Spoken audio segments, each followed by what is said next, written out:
जो है आचार्य भगवंत वल्लाचार्य स्वामी ग्रंथराज कुरल काब्जी में 75वें परिच्छेद में द्रुक की व्याख्या कर रहे हैं।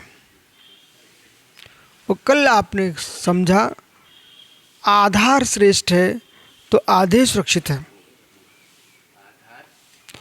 आधार सुरक्षित है तो आधे सुरक्षित है। बिना आधार के आधे सुरक्षित नहीं रह सकता।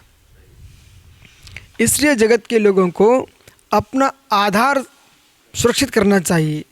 जब किसी जिनालय की स्थापना होती है, भवन की स्थापना होती है, तो प्रतिष्ठाचार लोग जो है ना सबसे पहले आधारशिला रखते हैं।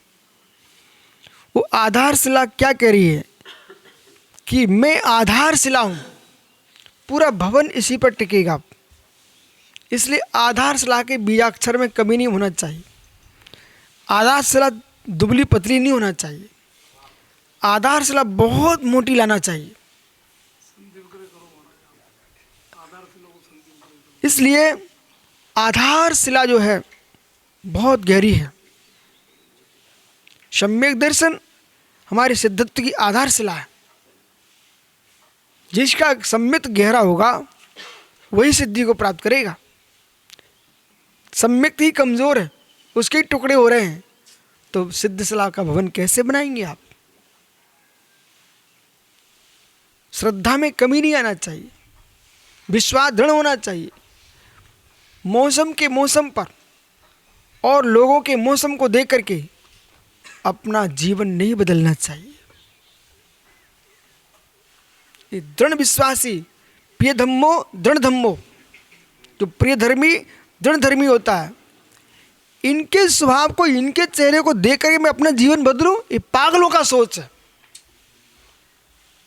आपका निजी प्रकरण है। एक सज्जन ने हमसे कहा सोलापुर आप मत बिहार करना, बोले कोई पानी पिलाने नहीं वाले मिलेगा। तो उन्होंने कभी गए होंगे तो उनको नहीं मिला पानी पिलाने वाला। तो हमने कहा निर्विशुद्ध सागर तुम पागल तो नहीं हो गए हो? इनके सोच तुम निर्णय करोगे क्या? अपन को वही जाना है। फिर मैं 1996 में जबलपुर आया। 1996 में जबलपुर आया, तब ये भी नहीं देखने आए थे। वो आए हो तो मुझे पता नहीं। तो हमारे लिए वहाँ रोका गया जहाँ लोग, छोटा सा स्थान, नीचे स्वाध्याय चलता था जाली वाले हाल में। तो वहाँ की वीरांगनाओं ने कमेटी को इतना डांटा, बोले आप चेहरा नहीं देखते कौन बेटा है, किसके प्रवचन करा रहे हो? जबकि मैं पहली बार गया था। वो मालूम, फिर वहाँ से तुरंत ऊपर 3-3 खंड भरे, नीचे समाज इतनी थी भीड़। तो अब मेरे से कहा गया ये था कि आप जबलपुर नहीं जाना, लाडगंज पे तो पैर नहीं रख पाएंगे आप। तो मैंने कहा मैं जाता हूँ, लोग को इतने लोग मिलेंगे लाडगंज में पैर नहीं रख पाएंगे। तुम ठीक कह रहे हो। विषय पकड़ना चाहिए। थ्योरी से गया था मैं, ठीक है। तो मतलब ये ध्यान रखना चाहिए आपको। मैं ये सब क्यों बोल रहा हूँ? आत्म प्रशंसा के लिए नहीं, आपकी दृढ़ता सिखाने के लिए समझा रहा हूँ कि आपको लोगों की सुनना चाहिए, लोगों से समझना चाहिए, पर अपनी योग्यता का निर्णय करना चाहिए।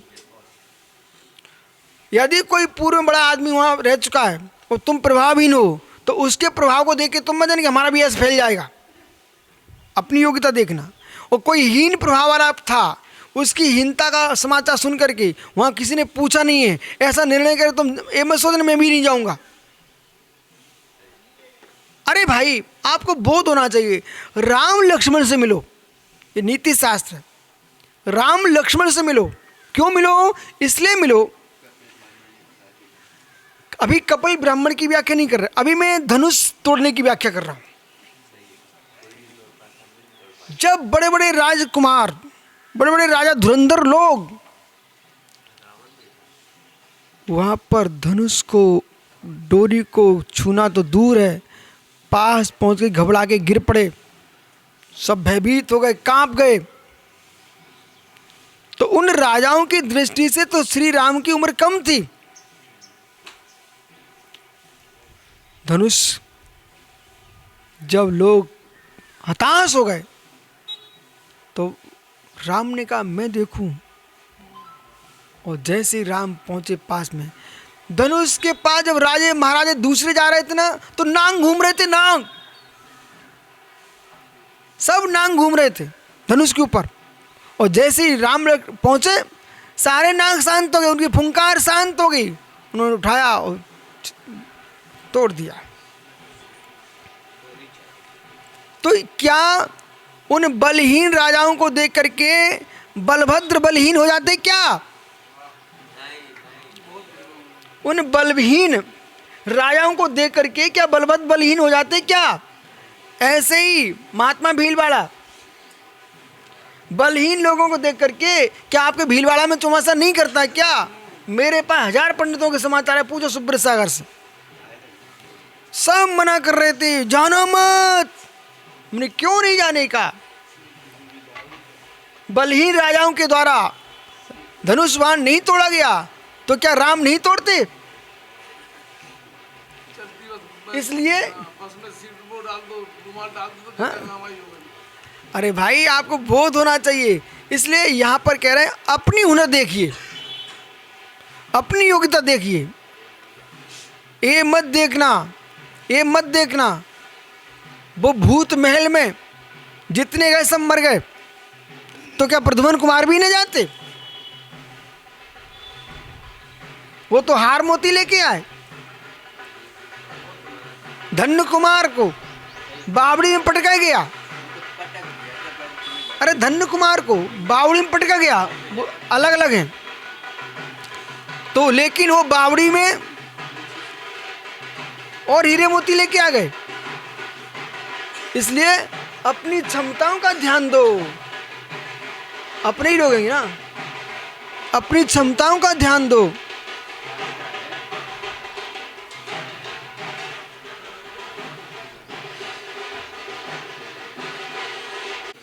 दुर्गसेन का रक्षायाम प्रबंधो संग्रह अजीयम च दुर्गस्य संति है शिकागुणाः। यहाँ पर कह रहे हैं जो किला है, दुर्ग है, वो सुरक्षित होना चाहिए। उसे गुण कौन कौन से हैं? दुर्गा सेन का दुर्ग जो है ना, कैसा होना चाहिए? अजेयत्वम, अजेयत्व पुरुषोक्त हो। दुर्गस्थम सैन्यम, सेना के लिए कैसा हो? दुर्ग सेन अजेयम, अजय, जो दूसरे शत्रु सेना है उसके लिए अजय होना चाहिए। दुर्ग अजय, कोई जीत ना सके। प्रबंधो संग्रह, और वहाँ पर प्रबंधो वस्तु संग्रह, जो आवश्यक वस्तुएं हैं उन सभी का प्रबंध किले के अंदर होना चाहिए। आवश्यक वस्तुएं, खास करके अस्त्र शस्त्र के साथ राशन की भी जरूरत है। अस्त्र शस्त्र तभी काम में आएंगे जब राशन पानी भी होगा। एक सेना के लिए, एक सम्राट के लिए, सैनिकों के लिए, चाहे भारत देश हो चाहे दुनिया के देश हो, सर्वाधिक खर्च होता है सुरक्षा बल। आप ये मत सोचो जवान यहाँ पड़े हुए हैं, जब आवश्यकता पड़ती है तब जवान अपन जीवन देते हैं, तब आपको मालूम चलता है देश की रक्षा किन के हाथ में है। आज जो तुम शांति से माला फेर रहे हो ना, ये सीमा में लगे जवानों का भी धन्यवाद दिया करो। इसलिए जैन आचार्यों को, जैन मुनियों को शासन के विरुद्ध कोई न बोलना चाहिए न करना चाहिए। आप अपनी साधना कीजिए, उसमें हस्तालंबन मत कीजिए, हस्तक्षेप मत करो। आप वस्तु संग्रह, तो किले के अंदर ऐसी वस्तुओं संग्रह हो, खास करके भोजन पानी होना चाहिए, जरूरी है।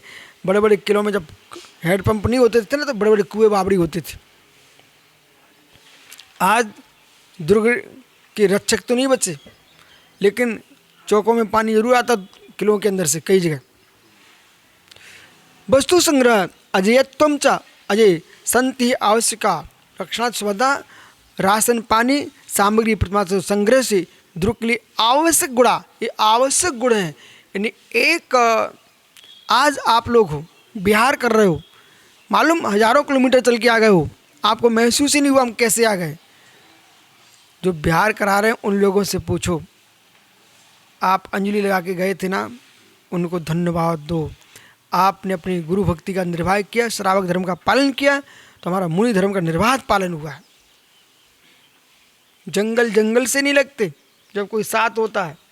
और जिस नगर में कोई कह दे यहाँ कोई व्यवस्था नहीं है, वो नगर तुमको जंगल सा लगता है। समझ में आया महात्मा जी? नगर जंगल हो जाते हैं जब श्रद्धाहीन लोग मिलते हैं, और जब श्रद्धावान मिलते हैं तो जंगल में मंगल होता है। सबके दिन एक से नहीं होते, सब दिन एक से नहीं होते। सूत्र भूलना नहीं चाहिए, 24 घंटे याद रखना चाहिए। और शत्रु के घर में भी जाकर के साधना करना चाहिए। कभी तो पिघलेगा, कभी तो पिघलेगा। आकाश से मिलो, ये शिक्षा आकाश से लो। हर वस्तु को, ये नीति शास्त्र ध्यान रखो आप। आकाश से शिक्षा लो, बादलों से लो। अभी कुछ दिन पूर्व हाहाकार, गर्मी गर्मी गर्मी। कल मैं देख रहा था सुब्रत साहब कोई तो छत पे आएगा, एक नहीं आया। क्या हुआ?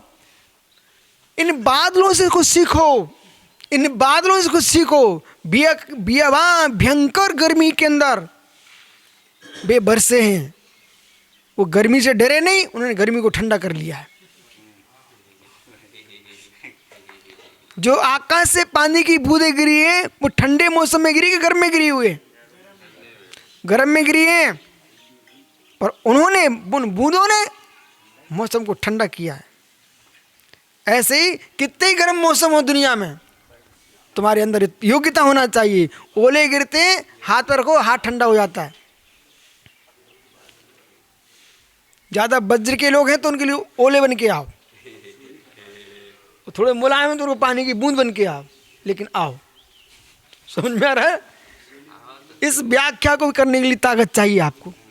ये ऐसा जोश में आपको प्रदान कर रहा हूं, वीरत्व तो दे रहा हूं, फिर भी तुम डरपोक बन के जियोगे तो धिक्कार हो तुम्हारे लिए, हैं? इसलिए आपको आधार शिला दृढ़ होना चाहिए। आधार शिला में छेद हो गया तो भवन क्या अपशगुन। आधार शिला निश्चित होना चाहिए। महात्मा प्रणीत आज का विषय निश्चिद्र आधार शिला।